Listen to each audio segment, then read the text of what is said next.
we start, but it's not a must. You don't have to. If you don't find dates, you should not continue your fast. You can break with anything. Is the food chosen for a particular reason?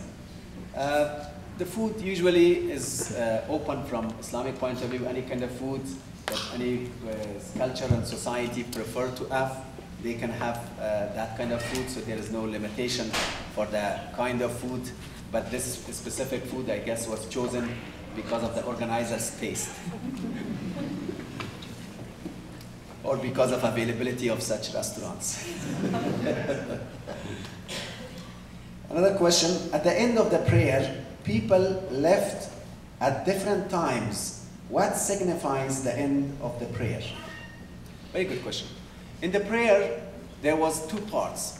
One part of it was, it's called obligatory, that everybody had to pray, and they had to pray together and follow the imam, who was the leader of the prayer, and together, and when the imam at the end says, Assalamu alaikum, turn his face on the right and turn his face on the left and say, Assalamu alaikum, peace be upon you and the people on the right, and peace be upon you and the people of the left. That is the end of the prayer. That ends the prayer. After that, you can have conversation, you can do anything. And then the second part of the prayer, after that, it was a supplementary or optional part that people pray individually. And that's not a must. If people have time, it's recommended to do it. But if you're in a rush or you don't have time, you can skip it. And that's why some people left quickly, some people left, some people prayed in their own pace, you know, longer or slower. And when they were finished, they walked away. What does the word Ramadan mean? Ramadan, as I said, it's the name of the month, but also in terms of wording and from literature point of view in Arabic, it's used for thirst, for heat of the desert. That's the meaning of literal meaning. Another question, do the Quran foretell modern scientific discoveries? Very good question. Yes, Quran is, when you believe in it and when you read this Quran, by the way, when I talk about believe in Quran, let me just comment on this.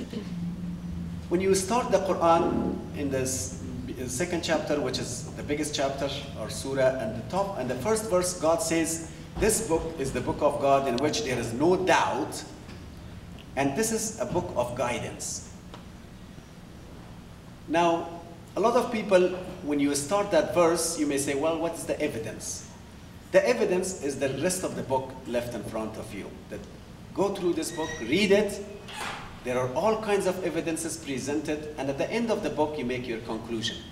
So even if you don't believe in this statement that there is no doubt that this is the book of God, you know, at least take that claim seriously and read through the book and hold your conclusion and decision for the end of the book. Then make your conclusion. So that's when I talk about believers in the Quran, you know, at least with that kind of approach when you read the Quran. Now, the Quran to Muslims is a living miracle. Because this is the last book of God, God wanted this book to be a miracle at all times. Because in the past, God sent miracles through Moses, through Jesus, through Abraham, through all these messengers and prophets for their own time. They did certain things, so those people who were around them, they could really get amazed and believe that, yes, this is a man of God. You know, we cannot do this, so when he does it, it's beyond our abilities. So they would believe that this is the man of God. But Quran, which came as the last book, since God says there is no other messenger, no other book coming after this, then this book itself stays as a living miracle. In what sense? In the sense of the contents. When you read this book, you can easily conclude that this is not a book of a man. Especially, the question is about scientific discoveries. When you read about certain things that God talks about science, God talks about nature, which were not known to humanity at all at that time.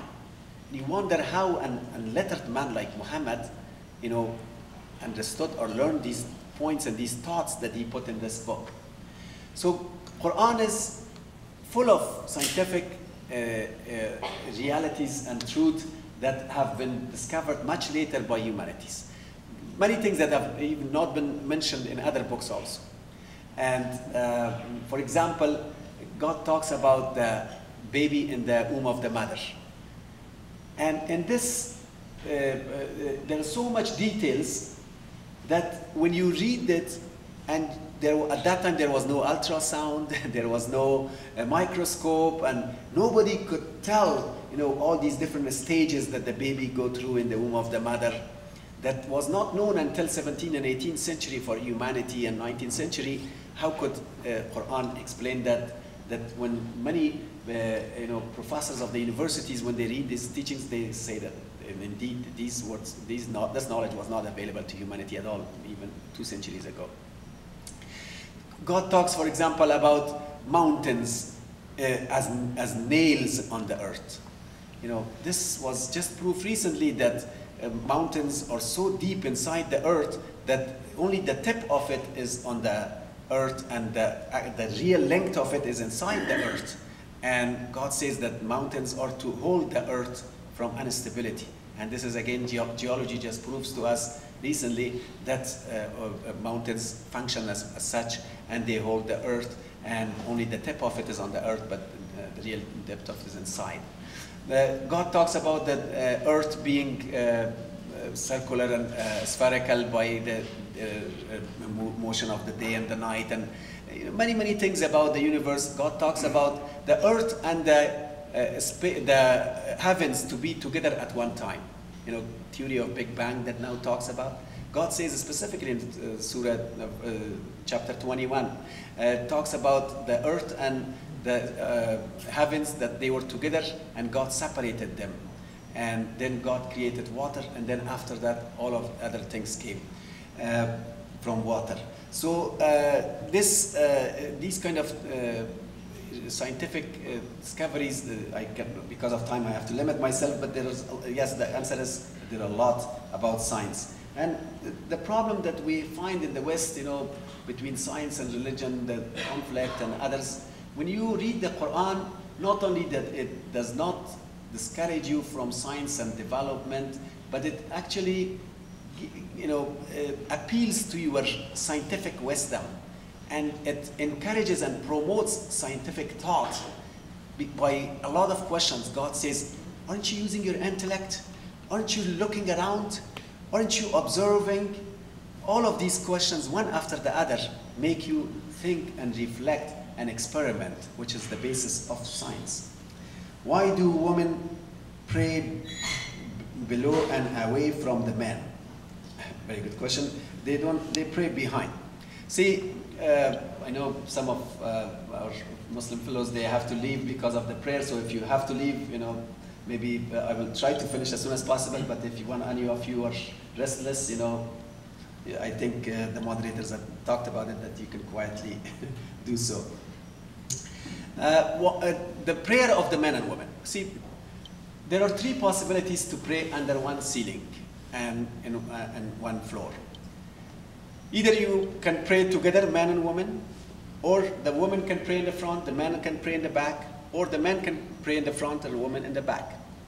Well, the prayer requires some physical movements, such as standing, bowing down, prostrating, and these physical movements.